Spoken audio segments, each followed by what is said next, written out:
विद्या भारती आदर्श शिक्षण समिति बाड़मेर द्वारा संचालित ऑनलाइन क्लासेज में आप सभी का स्वागत। आज हम कक्षा चतुर्थी विषय हिंदी पाठ क्रमांक 6 हमें जला से लगते प्यारे का अध्ययन करेंगे और इनको समझने का प्रयास करेंगे। ठीक है बच्चों, चलिए। हमें जला से लगते प्यारे नामक शीर्षक कविता के माध्यम से हम जल का हमारे जीवन में महत्व, जल की प्राप्ति, जल एकत्रित करने के स्थल यानी कि जल स्रोत के बारे में जानेंगे और उसके बारे में हम चर्चा करेंगे। चलिए, सबसे पहले हम जो कविता है इसका वाचन करेंगे और फिर हम कठिन शब्दों के माध्यम से इस पाठ को या इस कविता को समझेंगे और इसका सरलार्थ करेंगे। ठीक है, तो हमें जला से लगते प्यारे ये सब जीवन के रखवारे, हमें जला से लगते प्यारे ये सब जीवन के रखवारे, बादल अमृत जल भर लाते, पोखर झीलें या हो ताल, जहाँ लबालब ये मिलते हैं वहाँ न होता कभी अकाल। ये सुकाल के सेतु इनसे, ये सुकाल के सेतु इनसे, सबके हैं वारे न्यारे, हमें जला से लगते प्यारे। कोई जल की पूजा करते, करने आते वजू नमाजी, कोई संध्या तर्पण व्रत कर, तैराते हैं दीप जहाजी। धर्म आस्था कोई धारे, जीवन हंसता द्वारे द्वारे, हमें जला से लगते प्यारे। औरों के हित संचित करते, कभी न पीते अपना पानी, कूप बावड़ी कुई कुंड ये, इस धरती के अनुपम दानी। खुशहाली के ये हरकारे, पक्षी आते पंख पसारे, हमें जला से लगते प्यारे। इनकी रक्षा और सुरक्षा हम सबकी है जिम्मेदारी, इनके रूठे आ सकती है हर प्राणी पर आफत भारी, है ये सबके सहज सहारे, हमें जला से लगते प्यारे, हमें जला से लगते प्यारे। तो देखिए यहाँ पे एक चित्र दिया है और जलाशय का अर्थ ही होता है कि जल से घिरा हुआ एक गहरा स्थान, यानी कि जल से पूरी तरह से भरा हुआ एक गहरा स्थान होता है। तो देखिए एक स्थान है, यहाँ पे बहुत सारा जल है, तो इसे कहते हैं जलाशय, यानी कि जल से भरा हुआ एक गहरा स्थान होता है। ठीक है बच्चों, तो सबसे पहले देखिए पहला अंतरा है हमें जलाशय लगते प्यारे ये सब जीवन के रखवारे। तो इसके सबसे पहले हम शब्दार्थ देख लेते हैं, फिर इसका सरलार्थ करेंगे, क्योंकि कठिन शब्द होने के बाद हमें आराम से सरलार्थ हो सकता है। तो चलिए, तो शब्दार्थ में देखिए पहला जलाशय यानी कि जल से भरा हुआ गहरा स्थान, यानी कि जल से भरा हुआ एक जो गहरा स्थान होता है उसे कहते हैं जलाशय। याद करना है जलाशय, जलाशय पाठ का नाम ही और जलाशय का शब्दार्थ हमें याद करना है। तो क्या होगा, जल से भरा हुआ एक गहरा स्थान या उसे तालाब भी कहते हैं। ठीक है बच्चों। दूसरा रखवारी, रखवारे होता है रक्षा करने वाला, किसी की रखवा करते उसे कहते हैं रखवाले या रखवारी, रखवारे का होता है रक्षा करने वाले। ताल, ताल का होता है तालाब या सरोवर। लबालब अर्थात पूरी तरह से भरा हुआ, यानी कि उसमें अंदर और कुछ भी पानी आने की संभावना नहीं है, यदि कुछ पानी और आता है तो ऊपर से रिसाव करना शुरू करता है, पूरी तरह से लबालब भरा हुआ। सुकाल, सुकाल होता है अच्छा समय और सुकाल का विलोम शब्द होता है अकाल, अकाल का मतलब बुरा समय। ठीक है। सेतु, सेतु होता है पुल, यानी कि किसी माध्यम, यानी एक माध्यम होता है यहाँ से वहाँ जाने का माध्यम, उसे कहते हैं सेतु। भगवान राम ने लंका जाने के लिए एक सेतु का निर्माण किया, अर्थात एक राह का निर्माण किया, एक रास्ते का निर्माण किया, तो उसे कहते हैं सेतु। ठीक है बच्चों, तो देखिए हम इसका सरलार्थ करते हैं और फिर हम अगला अंतर देखेंगे। हमें जलाशय लगते प्यारे ये सब जीवन के रखवारे, रखवारे होता है रक्षा करने वाले, जलाशय यानी जल से भरा हुआ एक गहरा स्थान, यानी जो हमें जलाशय होते हैं जल से भरा हुआ एक गहरा स्थान होता है, तालाब होता है, वो हमें बहुत ही अच्छा लगता है। और ये जीवन के रखवाले, जीवन की रक्षा करने वाले, यदि जल ही नहीं होगा तो कल नहीं है, कहते हैं जल है तो कल है, अर्थात जल ही जीवन है, जल होगा तो ही हमारा कल आएगा, आने वाला कल होगा, यानी ये सब क्या है, हमारे जीवन की रखवाले है, जीवन की रक्षा करने वाले हैं। पेड़ पौधे पशु पक्षी जितने भी सजीव प्राणी हैं उन सभी को जल अत्यधिक मात्रा में चाहिए, आवश्यक रूप में चाहिए, उनको जल ही होना चाहिए, नहीं तो वो जीवित नहीं रह सकती। तो ये हमारे जीवन के रखवाले हैं। बादल अमृत जल भर लाते, पोखर झीलें या हो ताल, जहाँ लबालब ये मिलते हैं वहाँ न होता कभी अकाल। अकाल का अर्थ होता है बुरा समय, ठीक है। बादल होता है अमृत जल बढ़ाते। जो बादल है, मेघ, घन, ये क्या करते हैं? ये अमृत रूपी जल, यहाँ देखिए अमृत और जल के बीच में एक चिन्ह आया है, इसे कहते हैं योजक चिन्ह, ठीक है। यानी दो शब्दों को जोड़ने वाला, उसे कहते हैं योजक चिन्ह। यानी कि बादल है जो अमृत रूपी जल भर के लाते हैं, अमृत के समान जल की संज्ञा दी गई है। बादल है वो अमृत रूपी जल भर के लाते हैं। पोखर, झीलें, याहोत, ताल, जहाँ लबालब ये मिलते हैं वहाँ न होता कभी अकाल। अब अकाल कहाँ पे होगा? जहाँ पर पोखर, झील, तालाब, सरोवर ये सारे खाली हो, लबालब न हो, वहाँ पे क्या हो जाते हैं? अकाल पड़ जाता है। परंतु जहाँ पर भी ये पोखर, झीलें और तालाब लबालब मिलते हैं, पूरी तरह से भरे हुए मिलते हैं, वहाँ कभी अकाल नहीं होता है। तो वहाँ क्या होता है भाई? अकाल का विलोम शब्द होगा सुकाल, लेकिन जहाँ ये भरे हुए मिलते हैं वहाँ हो जाता है सुकाल। ये सुकाल के सेतु इनसे सबके हैं वारे न्यारे, हमें जलाशय लगते प्यारे। ये जो है ये किसके बारे में कहा गया है? ये जलाशय और बादल के बारे में कहा है। जलाशय, बादल अपना जल लाता है और जलाशय में देता है, और जहाँ जलाशय भर जाते हैं, पोखर, झील, तालाब भर जाते हैं, वहाँ अकाल नहीं पड़ता, वहाँ होता है सुकाल। और ये जो सुकाल के सेतु है यानी कि पुल का काम करते हैं, जलाशय पुल का काम करते हैं अकाल से सुकाल की ओर जाने के लिए, ठीक है।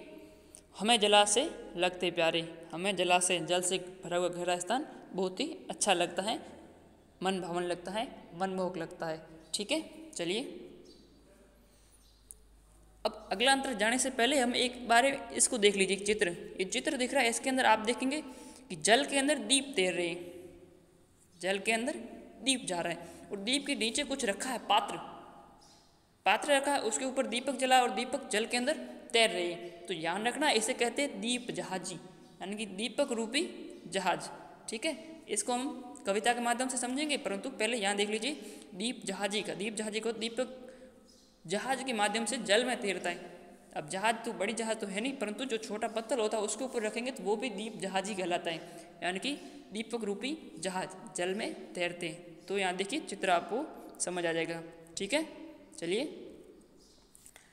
कोई जल की पूजा करते करने आते वजू नमाजी, कोई संध्या तर्पण व्रत कर तैराते हैं दीप जहाजी। धर्म आस्था को ये धारे, जीवन हंसता द्वारे द्वारे, हमें जलाशय लगते प्यारे। तो शब्दार्थ देखिए, व्रत, व्रत का होता है उपवास, व्रत रखते हैं उसे उपवास कहते हैं। संध्या, संध्या ने शाम का समय। वजू, अब वजू शब्द ध्यान रखना, वजू होता है नमाज से पहले हाथ पांव धोना। अब नमाज कौन करता है? तो नमाज कहते हैं मुस्लिम धर्म संप्रदाय, यानी मुस्लिम धर्म के संप्रदाय के जो लोग होते हैं वो नमाज अदा करते हैं, दिन में 5 बार करते हैं वो नमाज, उनकी एक पूजा पद्धति है नमाज करना। तो नमाज करने से पहले वजू करते हैं, और वजू का अर्थ होता है हाथ पांव धोना। नमाज से पहले वो हाथ पांव धो के फिर वो नमाज अदा करते हैं, तो इसे कहते हैं वजू करना। आस्था, आस्था का होता है विश्वास, सहारा, किसी में अटूट आस्था रखना, भगवान के प्रति आस्था रखना, तो उसे कहते हैं आस्था विश्वास। कोई जल की पूजा करते करने आते वजू नमाजी, कोई जल की पूजा करते हैं। पूजा कैसे करते हैं? वह आरती होती है, आपने देखा होगा हमारे यहाँ एक पवित्र नदी है जिसका नाम है गंगा नदी।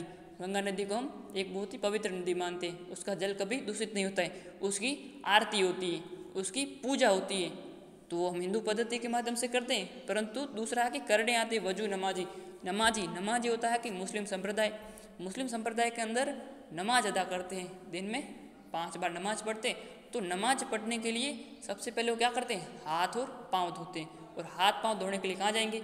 जलाशय के पास जाएंगे, किसी पानी के स्रोत के पास जाएंगे।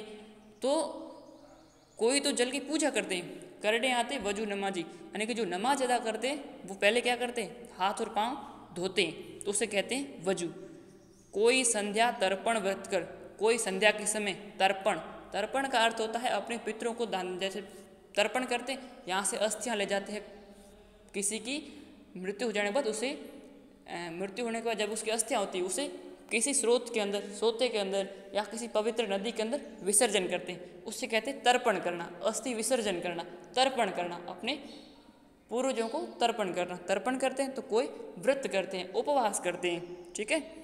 तैराते हैं दीप जहाजी, अब दीप जहाज शब्द है यहाँ पे, और पिछली बार हमने चित्र में देखा था यानी कि दीप जहाज, दीपक रूपी जहाज जो जल में तैराते हैं। धर्म आस्था कोई धारे, जीवन हंसता द्वारे द्वारे, जीवन है जो प्रत्येक द्वार पर हंसता हुआ मिलता है, और ये जो ये जलाशय है ये धर्म आस्था को धारण करता है। ठीक है, हमें जलाशय लगते प्यारे, यानी जलाशय जो हमें बहुत ही अच्छे लगते हैं, मन को भाने वाले लगते हैं। ठीक है बच्चों, चलिए आगे चलते हैं।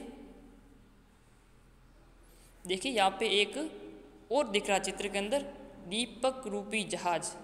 जल की पूजा कर रहे हैं, कोई जल की पूजा करते हैं, तो यहाँ देखिए जल के किनारे एक माता जी जल की पूजा कर रही है और उसके अंदर दीपक रूपी जहाज तैरा रही है। तो हमें यहाँ पे पूरी तरह समझना चाहिए कि कोई जल की पूजा करते हैं, कैसे करते हैं, तो आरती करते हैं उनकी, दीपक रूपी जहाज करते हैं, और क्या क्या करते हैं, शाम के समय संध्या तर्पण व्रत करते हैं। ठीक है, तो ये सभी हमें याद रखने हैं।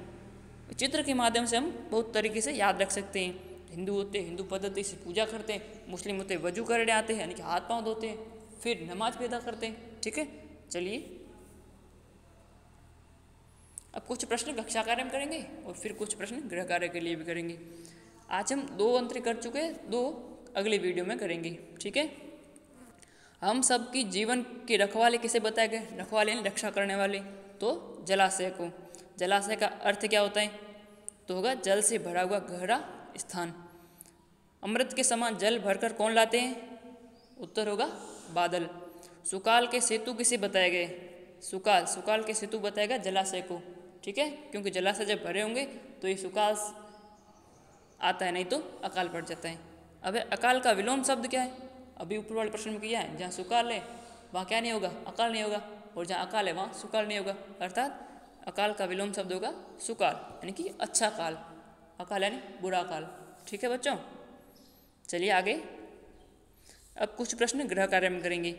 पहला, सुकाल कब होता है, कविता की शुरुआत में पढ़ा था, पोखर झीलें उनके बारे में पढ़ा था, लबालब मिलते वहाँ पे सुकाल होता है।